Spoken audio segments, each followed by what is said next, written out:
for another day of the week. Welcome to the Friday edition of Chasing That Paper, presented by VegasInsider.com. All right, here we go now, baby. So coming off of a much-needed winning show yesterday, 3-1 with my selections there yesterday. Shout out to the Boston Celtics and Jason Tatum for coming through at the end. Shout out to the Philadelphia 76ers for just, I guess, not trying in the final 2 minutes of the game. That was very, very unusual. We're going to touch on that, and also the Denver Nuggets Suns in the second half of the show. But until we get there, we got a lot to get to, a lot of picks, the 2 NBA games, the 2 NHL games, a handful of Major League Baseball games. A lot of great action on the board here tonight. So yeah, we'll look to end the week off strong, and here to help me do it is our guy, Mr. New York City, the pride of Coldbrook, Nova Scotia, Iain MacMillan, wearing the his sex shirt, I guess we refer to it as around here. That now has a prominent place in Ian's weekly clothing rotation. Short sleeves. I went shopping yesterday, Iain. I am sporting a new shirt myself. I shopped till I dropped yesterday. So some new clothing to display here. And all right, I don't know why the camera's still just on Iain there doing nothing. But Iain, you can say something. The floor is yours to say something before we get into the picks here. I have decided, Joe, this is going to be my Friday shirt. So every Friday, I'll be wearing this shirt on the show. It is the sign that the weekend is here. Friday shirt. I'm sure we'll get a nice bump in female viewers with Iain wearing that shirt every Friday here as well. All right, that's enough beating around the bush. God damn it. Let's get right into the action for the night. We're going to start in the NBA in Miami. The Heat looking to close things out. I like them to do just that. And I also like them to cover the 5.5 point spread. Let's get right into this one. So, Miami perfect at home in these playoffs. 4-0, easily covering the spread in each of the games. Check out home away shooting splits too. The Knicks shooting on the road both in this series and for the playoffs as a whole has been absolutely awful. Blowout wins following each playoff loss here for Miami. This is, of course, the situation they're in tonight, coming off a loss in Game 5. They've only had 2 previous losses in the playoffs, and they followed those losses up with big-time wins of 22 and 19 points. The Knicks have needed a lot of breaks in this series to get their 2 wins. Of course, they won Game 2 at home by 6 points, mainly because Jimmy Butler was out of the lineup. Then in Game 5, they got Butler's worst game of the playoffs so far. They had 21 more free throw attempts than Miami. I expect Miami to bounce back and have a much better performance on their home court. Be the Heat, minus 5.5. Right, next up, we go to the Western Conference. We are in Los Angeles. The Lakers looking to send the defending champion Golden State Warriors home. It's not an easy feat, but I like them to do just that and cover the 2.5 point spread. LA has been elite at home in the playoffs. Undefeated at home in these playoffs, both straight up and against the spread, with 3 separate double-digit wins, including a 30-point win in Game 3 of this series. So how are they going to get their free throws and turnovers? These areas are where they have had their edge in this series. Talked about it a couple times already this week. They're averaging 10.5 more free throw attempts per game in the series. And it's no coincidence either, because they've been great at limiting free throws all season. Super sloppy play for the Warriors here, averaging 15 turnovers per game. Very undisciplined stuff. That is the most of any team in this round. And check out this stat, this trend. LeBron is 16-3 in closeout games at home in his career, including 15 straight W's in this spot. Tough one for the LeBron isn't clutch crowd out there. Give me the Lakers, minus 2.5. All right, we got some NHL playoffs to get into as well here. Iain, your Toronto Maple Leafs hoping to stay alive. Panthers in town. How do you see this one going? Yeah, I'm going to take the underdog in this one, Joe. I took the Panthers in Game 4 and the Leafs won, so now I'm obligated to continue to bet on the Leafs Leafs, continue to bet against the Leafs for as long as they are in the playoffs. So that's what I'm going to do tonight. I'll take the Panthers plus 150. I kind of do like this price as road underdogs here because big issue with the Leafs, they can't shoot the puck. I tweeted this out earlier today. They have only scored 2 goals in 6 straight games, dating back to Game 5 of their opening round series against the Lightning, and right into this series where they've only scored 2 goals in all 4 games so far this series. They scored a shooting percentage of only 6.56% against the Florida Panthers, and the Panthers have had some advantages in 5-on-5 play, mainly Joe's favorite stat, 5-on-5 Corsi percentage, where the Panthers have performed better than the Maple Leafs so far this series. And Toronto is finished, my friends. It is over. The top 4 have been largely invisible this series. They have not been able to step up to the plate. They are the most psychologically weak team in North American professional sport. I don't care that they won Game 4. That does not give me any more confidence in this team whatsoever. It ends tonight. I'll take the Panthers plus 150. Goddamn Sergei Bobrovsky. All right, to the diamond we go. We got 5 total Major League Baseball picks, so let's... I got another NHL pick, Joe. Oh, yeah. My bad on that one.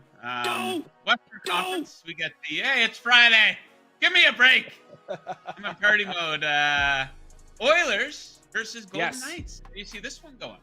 I'm taking the underdog in this one as well, Joe. Tito, hit the Barks.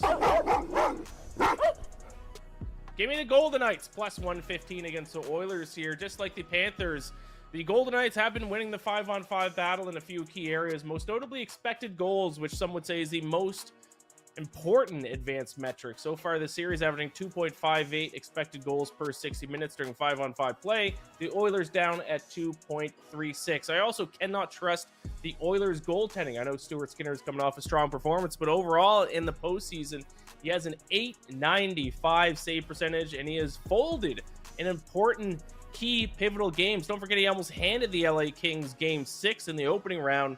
There was one goal that he quite literally did hand to them. He just gave them the puck, and they scored on a wide open net. So I cannot, and I suggest that you do not, trust Stuart Skinner. Now, the Golden Knights need to stay out of the penalty box. They are the least penalized team in the regular season.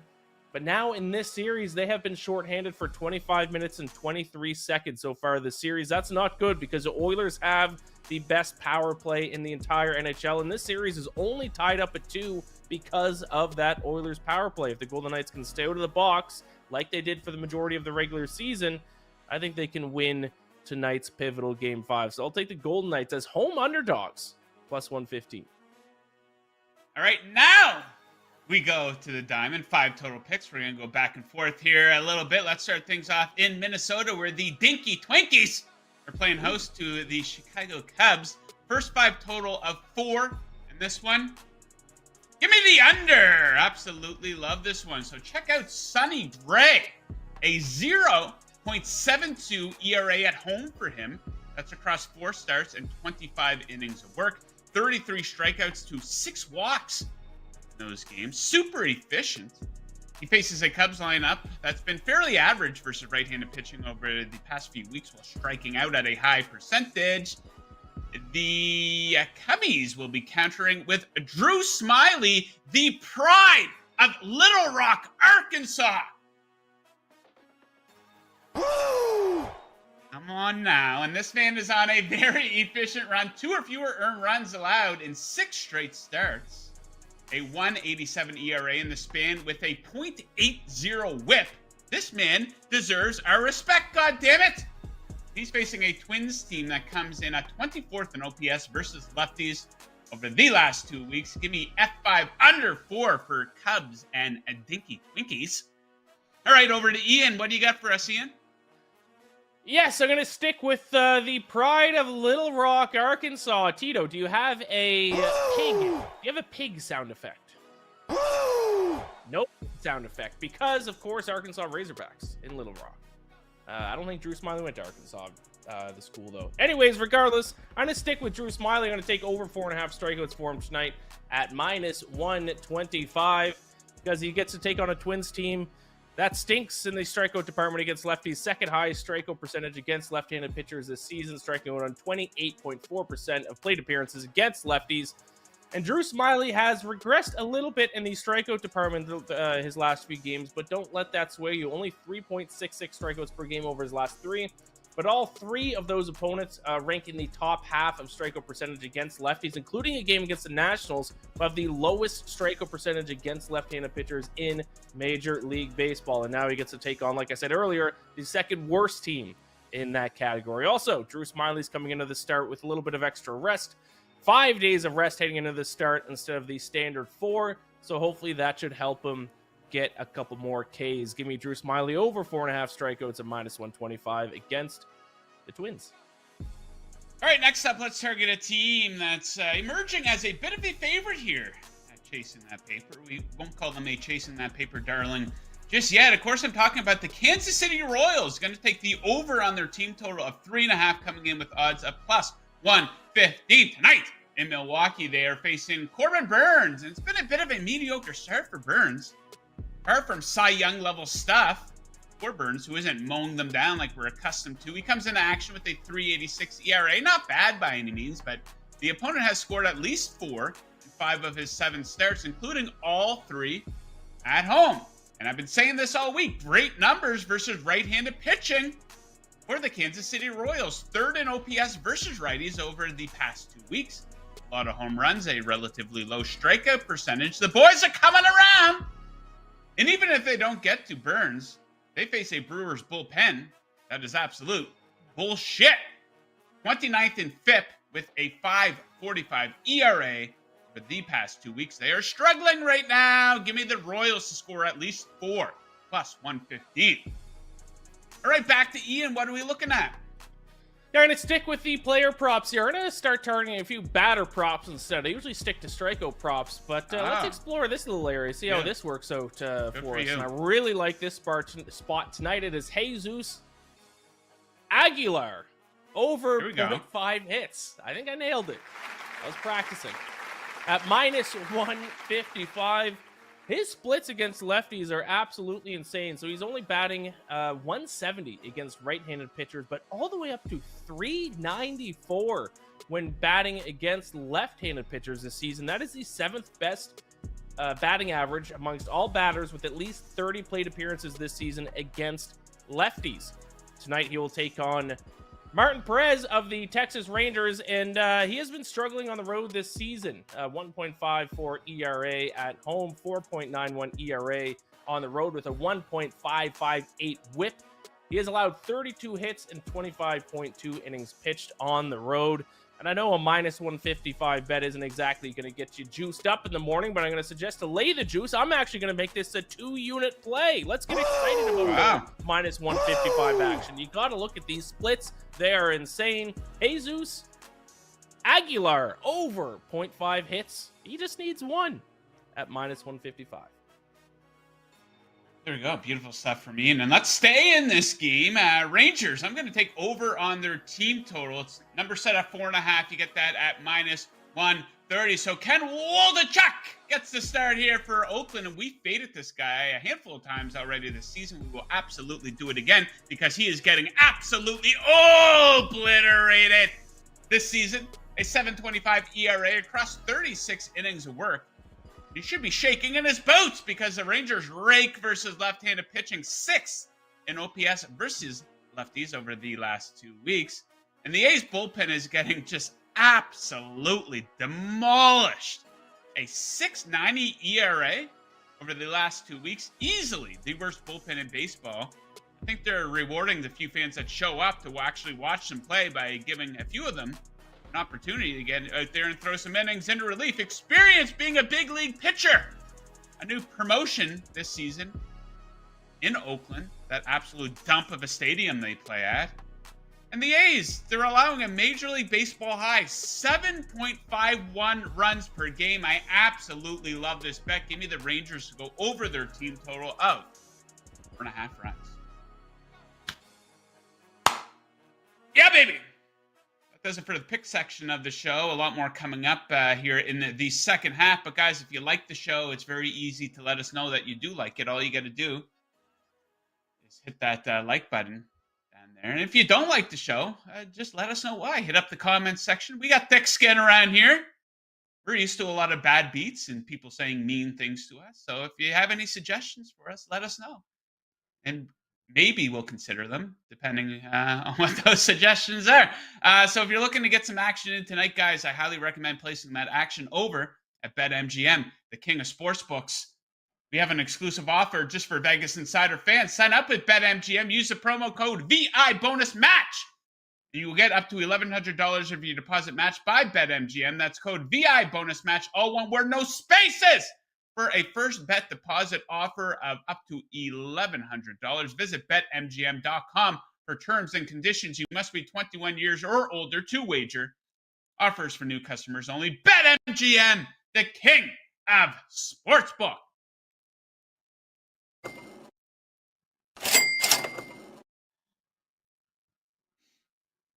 All right. Let's recap the crazy night we saw in the NBA last night, starting off with Celtics Sixers, and what a narrative swinging game. Jason Tatum got off to one of the worst starts you will ever see for a superstar player in a big game. And had the Celtics gone on to lose that game, it looked like that's the direction it was going in. He probably would have heard about that, not for the rest of the offseason, but probably for the rest of his career. Kind of like LeBron hears about how he kind of folded in that series versus the Dallas Mavericks, the NBA Finals, once upon a time as a member of the Miami Heat. But good on Tatum for bouncing back, so we'll give him a little bit of a pat on the back for that, and good on the Celtics for sticking with it. But what the hell was that from the Philadelphia 76ers? Talk about narrative-shifting games and narrative-shifting minutes. They just completely took their foot off the gas the final 2 minutes of the game. It was absolutely embarrassing. You know, you saw in game 5 of that series in Boston, one of the most impressive wins that franchise has ever had. And I kind of looked at that and said, hey, maybe the Sixers are learning how to win. You know, it takes teams a while in the playoffs sometime, and maybe they got over that hump. It looked like that's the direction it was going in, but no, they absolutely choked. They absolutely folded. Take a look at some of the numbers from this game. We see James Harden. How many times have I said this to you guys? Do you trust James Harden in a big spot? Absolutely not. Talk about a yo-yo player. Just because he has one game, a good game, then he decides to take the next one off pretty much. 13 total points on 4 of 16 shooting. How about Tobias Harris? Tobias Harris was on the floor for 42 minutes. He scored 2 points last night. And now let's talk a little bit about Doc Rivers. This is the big story around Doc Rivers. He's blowing 3-1 leads and 3-2 leads all the time. And Evan Abrams of the Action Network put out this tweet last night. Evan Abrams, you guys might recall, he was on the show once upon a time. Great follow on Twitter. Doc Rivers now falls to 17-32. 34.7% straight up with a chance to clinch a series. His 32 losses in the spot are by far the most of any coach in NBA history. Absolute madness there for Doc Rivers. So now, of course, we're going to get a Game 7 in Boston on Sunday. Looks like at 4:30 Eastern or 3:30 Eastern. Celtics favorite by 7.5 on the money line, minus 295. Now, some people might take a look and say 7.5 points may be too much. I don't know if I agree with that. You can't really trust the Celtics either, but there's no way they're losing this game. I'm not going to guarantee that they cover the spread. But if you're looking to get some action in on Sunday, and if you're a person who likes to do money line parlays, throw the Boston Celtics on there. There's no way the Philadelphia 76ers are winning that game. Are you kidding me? Absolutely ridiculous. Okay, so let's talk about the Western Conference game now. No big shock, really. The number 1 seed, the Denver Nuggets, they easy win by them in Game 6 in Phoenix. They move on to the Western Conference Final. So what are the big storylines coming out of this one for the Phoenix Suns? Well, that's what happens when you have essentially what was a 2-man team. Devin Booker and Kevin Durant. Booker was off last night. You can't expect the guy to score 38 points every single game. And if one of those guys underperforms, they're probably going to lose. And what can we say about Kevin Durant? Maybe a little underwhelming. You take a look at his stat line for the series and for the playoffs, and pretty good numbers, sure, but he didn't dominate like he typically does. And we had to take a look at Kevin Durant here. Going into next season, he's going to be 35 years old, now with a long injury history. You think Durant's going to get another ring? I don't know about that. He's injured all the time. He wasn't as dominant as he typically was here in these playoffs. Not everyone ages like LeBron James, right? 35 years old, and has that long injury history. He's had a couple big injuries this season. I don't know. I think Durant gets a little bit of a pass here, guys. I know we always rag on the Kyries and James Hardens of the world, but Durant, whenever has been in a situation in his career and he hasn't liked it, he's figured a way to get out. Now, he figured his way to get to Phoenix. Didn't really work out for them very well, I guess you could say. You can blame the injuries, you can blame the lack of depth, but that lack of depth was because of Kevin Durant, because he was traded to the team for some key pieces there. So Suns go down, Nuggets move on.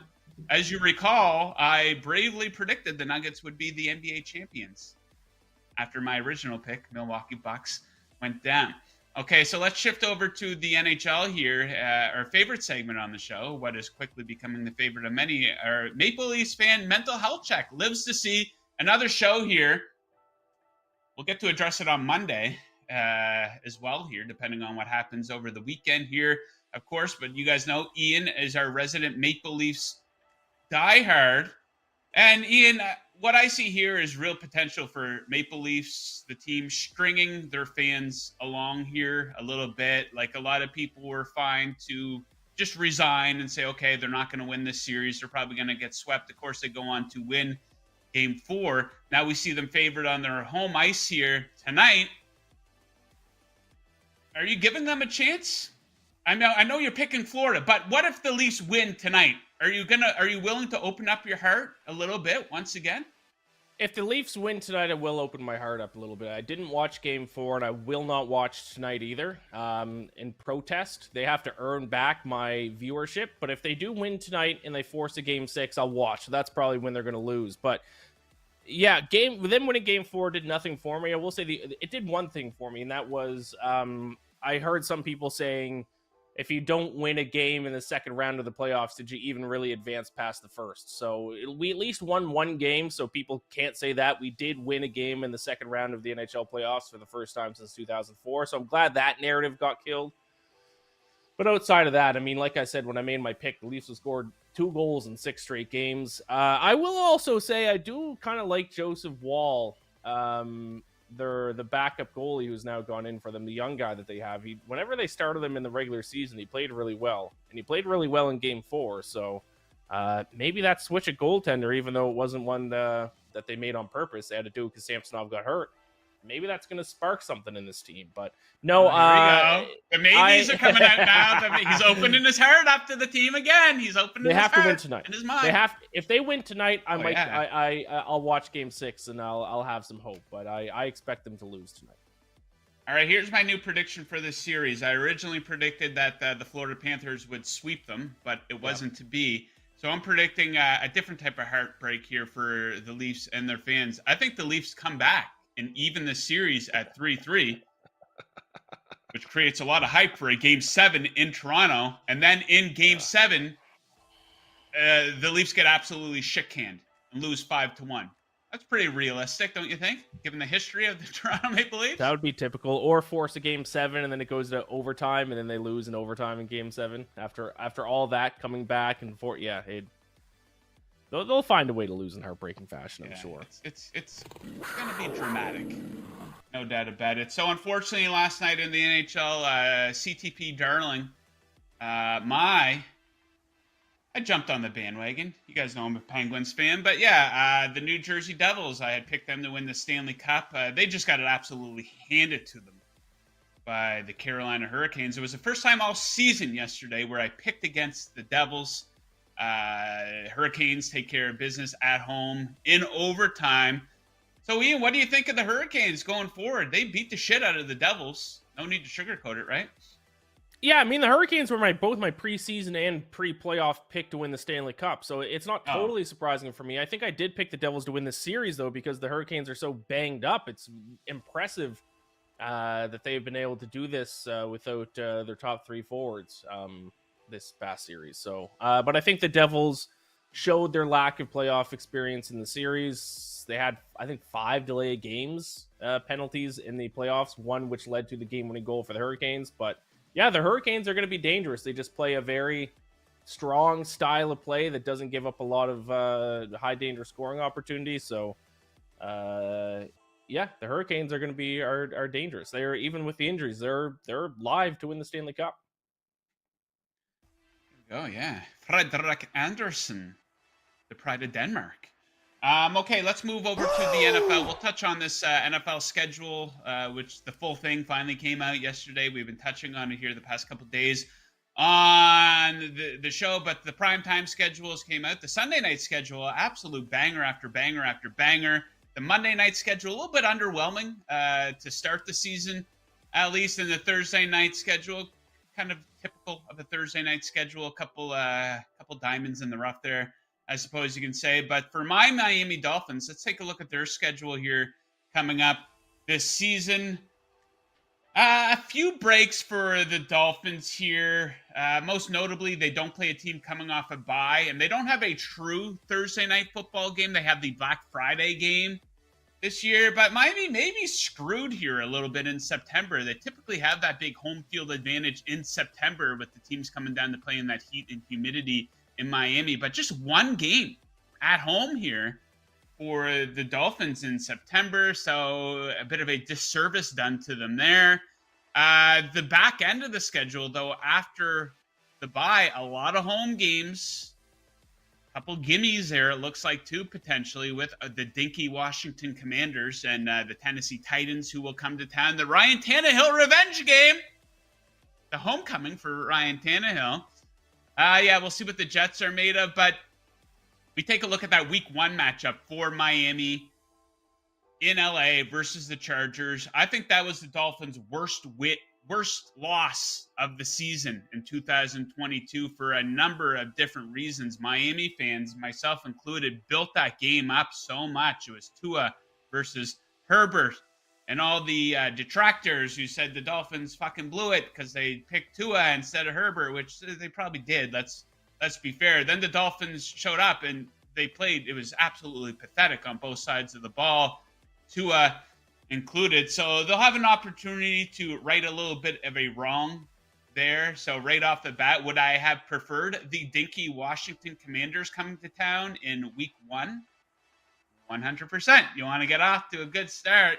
But yeah, the Dolphins, it is a tough schedule, but I do think that they are a little bit more resilient than some might give them credit for. So yeah, we're very fired up here for week 1 of the NFL season. It's a whiles away. But Ian, any thoughts stand out to you? The NFL schedule, whether it be league-wide or specific to your Atlanta Falcons? Yeah, I do. Do we have the Falcons schedule? I guess we can't bring that up. I have it in front of me at least. Yeah, no primetime games for my Falcons. What a disgrace. That's rude, to be completely honest, to not give the Falcons a single primetime game. We do have a game in London, so I guess that might be a morning game for us in the United States / Canada.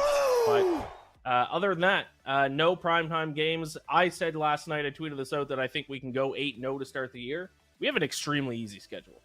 Panthers, Packers, overrated Lions, Jaguars in London, Texans, Commanders, Buccaneers, Titans. That sounds like 8-0 to me. So Falcons be in the playoffs. I'm very excited for this year. I'm all in. I think their win total is at 8.5. Look at the schedule. I would tell me how they lose more than 6 games. Impossible. Easy schedule, but you have to keep in mind here for your Atlanta Falcons, Ian, that they just flat out absolutely suck. So that's very important to remember. Desmond Ridder? Really? Oh, no! They got some good playmakers. I'll give them that. But yeah, we'll see how they look on maybe a good over team. Yeah. Potentially. All those playmakers on offense. What would you say? A below average to bad defense? maybe. Yeah, they got some veterans on defense that'll help them out, but they're probably still going to be a pretty below average defense. They're going to run the ball 85 times a game though, so that'll be interesting. What was your thought on the Lions getting that season opener spot? I was a little critical of it, but I do admit that it has the potential to be a fun, high-scoring game, but seemed a bit like a bit of an unusual selection considering the Chiefs on their schedule have the Bills, the Eagles, they had the Bengals coming to town as well, and they went with the Lions. A bit of an odd pairing, don't you think? Yeah, it is a bit of an odd pairing. I mean, yeah, like you said, it should be high scoring. So I guess maybe if they just wanted to ensure a high scoring game, the Lions probably made the most sense. And the last time Jared Goff and Patrick Mahomes played against each other is that Rams Chiefs games in game 2018 when 105 points were scored in the game. So maybe they're hoping for a little repeat performance of that Chiefs Rams game here when the Chiefs take on the Lions. So yeah, should be a lot of points, but outside of that, questionable. I wish they would have just ran back the Super Bowl. Let's see the Super Bowl again in the opening week, but nope. Line should be fun. They did that run Super Bowl rematch right off the bat in Week 1 a couple of years back. Broncos Panthers. Yes, you might recall. Then again, it's kind of like you can take a look at these primetime schedules and say, oh, this is great or this is going to suck. Last year's primetime football was an absolute disaster for a few different reasons. The Rams, who had probably 5 or 6 primetime games, they absolutely stunk. One of the worst teams in football to watch. The Packers stunk, of course, and the Bucs had a bunch of primetime games. They weren't fun to watch. So who knows? You see teams like the Raiders getting a bunch of primetime spots. The Bears have a few as well. Who knows? Those teams could be fun. So it's easy to judge coming into a season. But who knows what we're going to get. A lot of question mark teams coming into the year. The Broncos are a massive question mark. Can Russell Wilson bounce back? Sean Payton, I do think he is overrated as a coach, but he is a good regular season coach. I think he can give him that. And the Browns, what about Deshaun Watson? Is he going to bounce back? A lot of people making excuses for Watson last year. He might be completely shot. Okay, guys, it is now time for today's Handicapper Heat Check, proudly presented by VegasInsider.com, your home for the best expert picks in the business since 1997. Today's featured expert is Ray Monahan, on fire in the NBA, 11 straight winners. Brian Bittler, 6-0 across all sports the last 2 days. And Alex Smart has hit 5 NBA wins in a row. Visit VegasInsider.com/picks for tonight's top plays. That's your Handicapper Heat Check. Stay hot, betters. All right, guys, just a reminder right there for all the gentlemen watching today. You might not know this. I'm typically really bad with birthdays and anniversaries and stuff like that, but it's Mother's Day on Sunday. So just a reminder, don't be fucking cheap. You're on this show ready to pull the trigger on Royals team total over 3.5 maybe, but don't be cheap. On Mother's Day, get on the phone, book that reservation for brunch on Monday morning, get that spa gift certificate. It's pretty easy to do with the internet. You take 25 minutes of your time. So your mom or your significant other, if she is a mother, make sure to spoil the woman in your life here on Sunday. So Ian, what do you have going on out there, if anything, that Chasing That Paper viewers can check out today? Well, you can check out my written work over on Fansided. I'll be writing articles all day today and tomorrow. And follow me on Twitter at Ian MacBets. You can check out the Bacon Bets podcast, but I don't have any new episodes out right now, so nothing relevant for what's going on right now. But next week, Joe, is the PGA Championship. So subscribe to the Bacon Bets podcast, and I'll have a breakdown of that early next week, my full betting preview. And I will, of course, give a couple picks out on this show. Joe, who's your pick for next week's PGA Championship, the second major of the year? I have already locked in none other than Tony Finau. I love Finau. This weekend, now anything fun going on in New York City? You were at the Yankees game? Was it last night? Yeah, the Yankees are 0-3 in games I've attended this year, which is perfect. I need to start going to more Yankees games. And they just got their asses handed to them last night. 8-2. I think was the final score. I like to, when I go to baseball games, I like to choose a player to hit a home run. Last night was the first time that one of those hit for me. Shout out Josh Lowe. Hit a dinger last night for the Rays.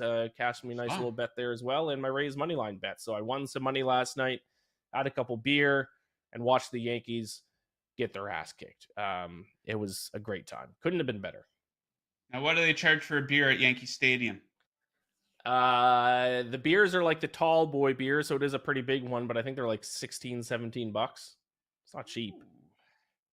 Yeah. It's a scam. That is a scam. Yeah, watching your bets hit in person hits differently.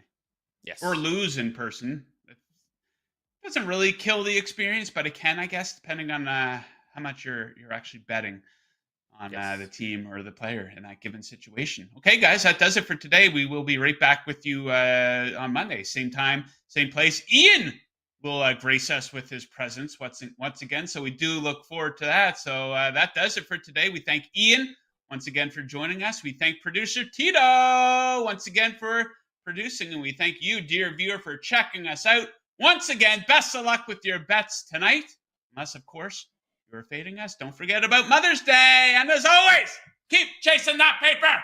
What?